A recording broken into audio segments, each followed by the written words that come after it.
Hello everyone, and I should first apologize for not being here at this meeting in Colombia, and I'm really sorry that I could not be there in person, but I'm very glad to say you hello in this little video at this event that is organized by the Fondo Cultural Económico, and I would like to thank Fondo Cultural Económico for publishing my book in the Spanish language, and this looks like a very beautiful translation, although my Spanish is not good enough to judge, but many people told me that this was a very nice Spanish translation, so thanks a lot to my publisher.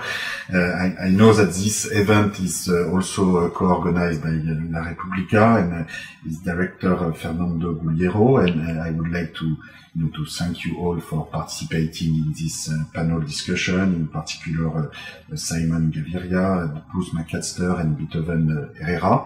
And again, I'm sorry not to be with you today. So, of course, inequality is a particularly important issue in Colombia and in Latin America.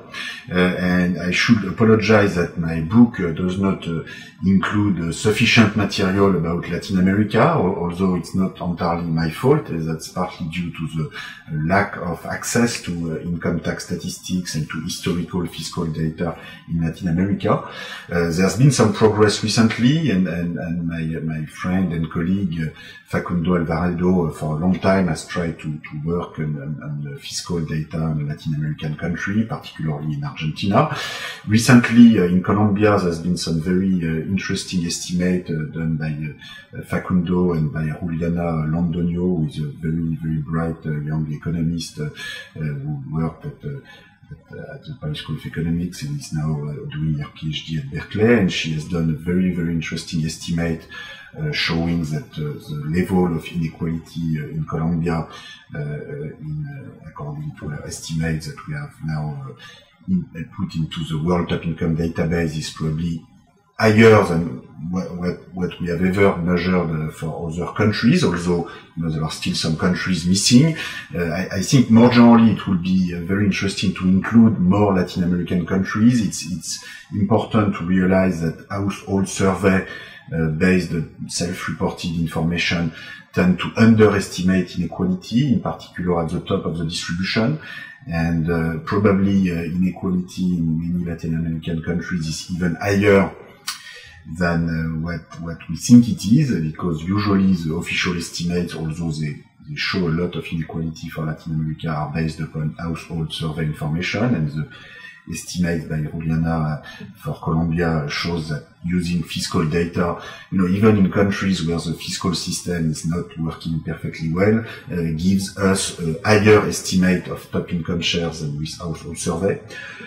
An even more recent study for the case of Brazil has confirmed that, showing that top income shares in Brazil, when you go from household survey to fiscal data, move from less inequality than in the United States to substantially more than in the United States. Very interesting recent study by Medeiros from the University of Brasilia, and showing results that are very consistent with what Juliana Londoño has found for Colombia, namely top 1% income shares well above 20%, maybe 25% for Brazil, and top 10% income share well above 50%, maybe 55% for Brazil, whereas the household survey data for the same years was giving about 45%. So we see a very substantial gap. And also a different trend over time. In the case of Brazil, it looks as if the downward trend in inequality that was measured by household survey becomes an upward trend in inequality when you look at fiscal data, at least for the recent period.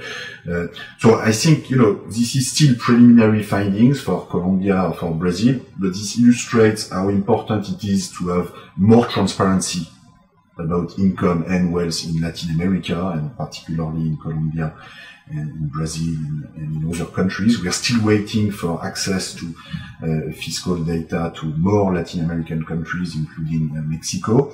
And I think it's important also to realize that the production of more reliable data is of course, very important for an informed democratic discussion about inequality, and also involve more progress in the tax system itself. The tax system is also a way to produce information about society, and in that respect, the creation of a progressive wealth tax in Colombia could be a way also to produce better information about how the different wealth groups are doing in Colombia, and not only the different income groups. And I think it's very important for society, and particularly for very unequal societies, to better know how the different social groups benefit from growth from year to year, so that we can adapt our policies to whatever happens. So again, thanks a lot for organizing this conference. Sorry that I am not able to participate in person, and I'm sure that I will have opportunities in the future to visit Colombia, and I'm very much looking forward to visit Colombia. Sorry that this was not possible